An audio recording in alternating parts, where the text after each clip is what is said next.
First of all, I want to say a massive thank you to every single person that sent me a message, that liked, shared and commented on the first podcast. It literally blew my expectations for, how well it did. So I'm really, really grateful to every single one of you. It means so much. I'm really looking forward to what's to come. Some of the episodes that are coming up are going to be really interesting and really, really good.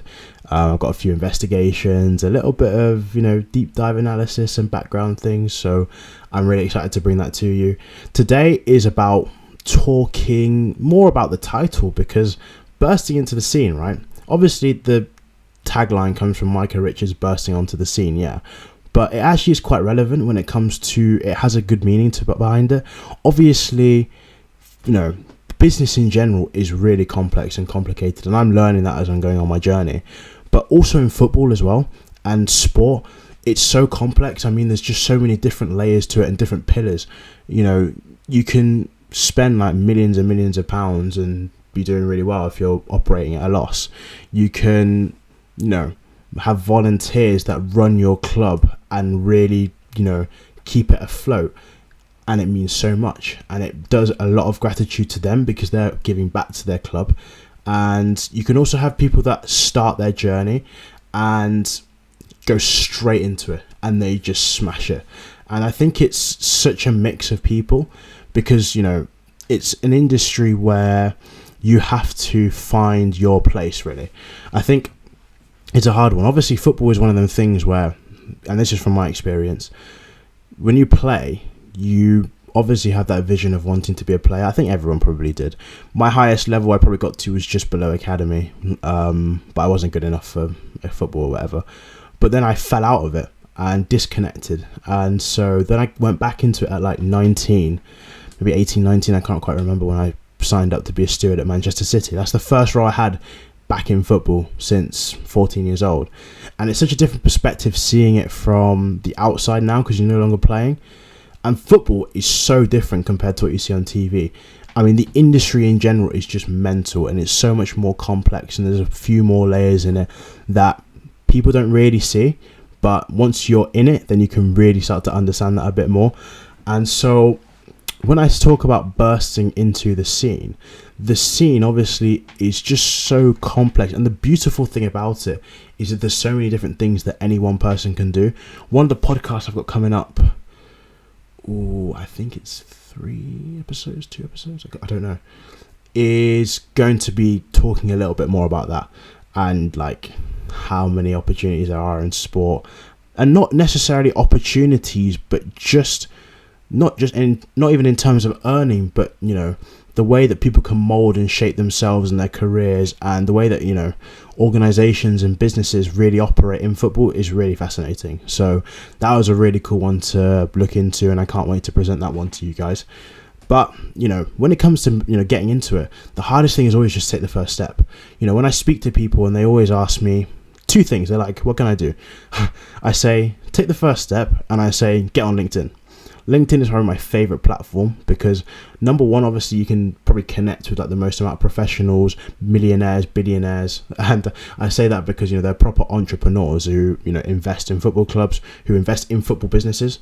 So LinkedIn is the best place to do that. Number 2 is probably my favorite because when I used to post on there, I would probably laugh before sending every single post because I wouldn't talk like that in normal life. I'm really happy to do this. And I was just like, nah, like David, come on, man. But it's really, really good because that's where I built up probably the bulk of my networking connections and still do. So I always tell them to do that. And that's how you get into the scene, because once you start to connect with these people, it makes it so much easier. And you could be anyone. You don't have to be a young person to do that. You can be, in another profession and then think, oh yeah, business in football. I want to invest in a football club. I'm just going to go on LinkedIn and find out. You learn so much, and everyone's sharing stories and sharing their experiences. So it starts to build up that bulk of a network. So genuinely, I always say that's a good place to go. For me personally, when I signed up last year on LinkedIn, I think I did like 1 post and it was really blurry because my phone was terrible. It was at Man City women's team against Chelsea, I believe it was. I think Man City won 2-0. And I took like a little photo. It's my first LinkedIn photo. And the camera was awful. I remember that phone that I had. It was just, I think I broke the camera. It's probably my fault. I think I dropped it. And I posted that thinking, oh yeah, that's sick, mate. But when I start to see like the quality of posts around me on LinkedIn, I was like, actually, not sure. But, you know, like I said, you know, you start to build up a CV and start to build up a portfolio. It's great. And I think that's how you get into the scene. That's how you get connected and invested. And it's such a real culture shock. You know, there's so many different aspects that you can go into. I mean, I've got some really good opportunities through social media, through LinkedIn. Nowadays, it's really the way to do it. And the industry has changed so much. So you have to really be in it to win it. Otherwise, you know, you're going to fall behind a little bit and struggle a bit more. So that's really, really fascinating. I think it's just something that you learn as you go along in the journey. And that's the other thing as well. You have to be prepared to not know. It's a new thing. You know, there's always going to be things that you're not going to know, and other people are going to know it as well. That's why mentors are key. You know, my journey has been pretty much carried by mentors, for lack of another better word, because other people have been through the journey. They've guided me, and so I'm really grateful for that all the time. And I'm always, you know, trying to encourage young people as well that come to me and ask me, but look, if you have any questions, please ask me. I can try and guide you in the best direction possible, because it's so important.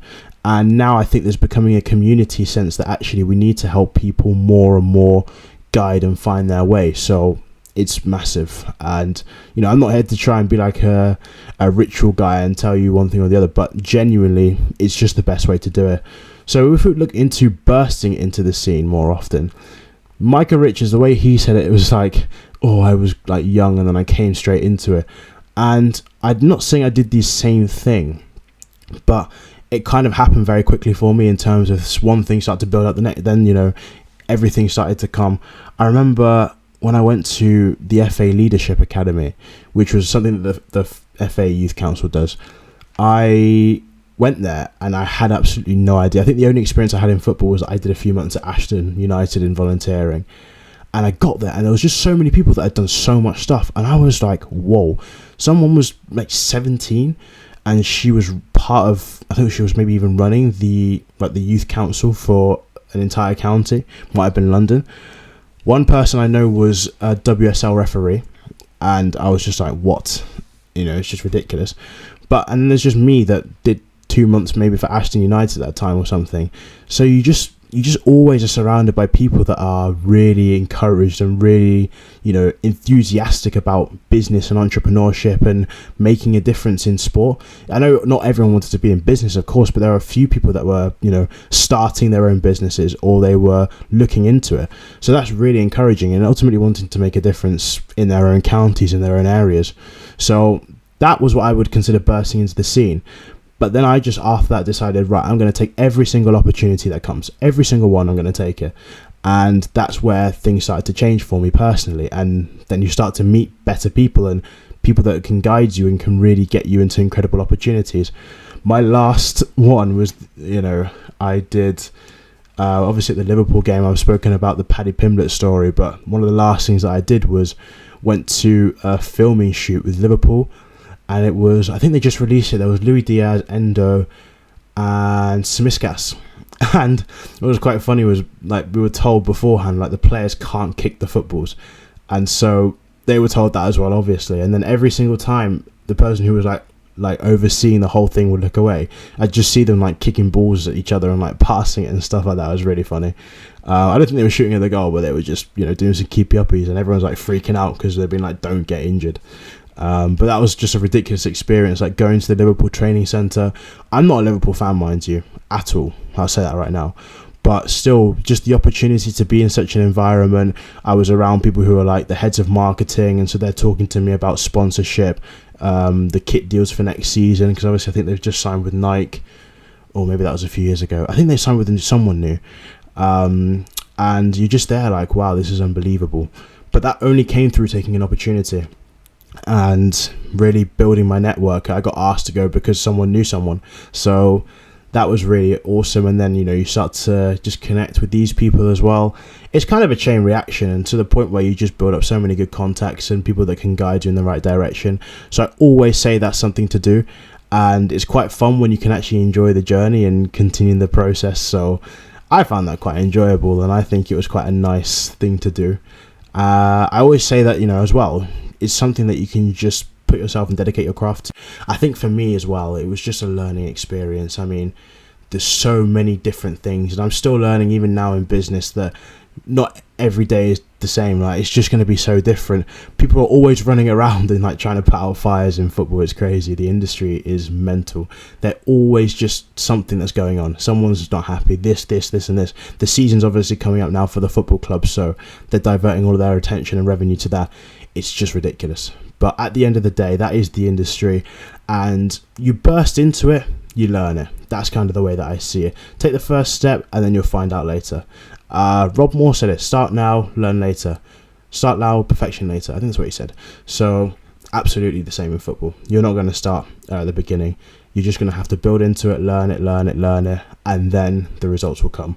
That's really the most important thing in terms of that. And like I said, we're going to go into more depth about so many opportunities. And also, I think it's really cool when you hear other people's stories. This is why I really want to get people to explain their story as well, because once you start to hear that, then it gives you a better perspective as well. Like, okay, someone's been through this. I can stay calm, stay composed, whatever.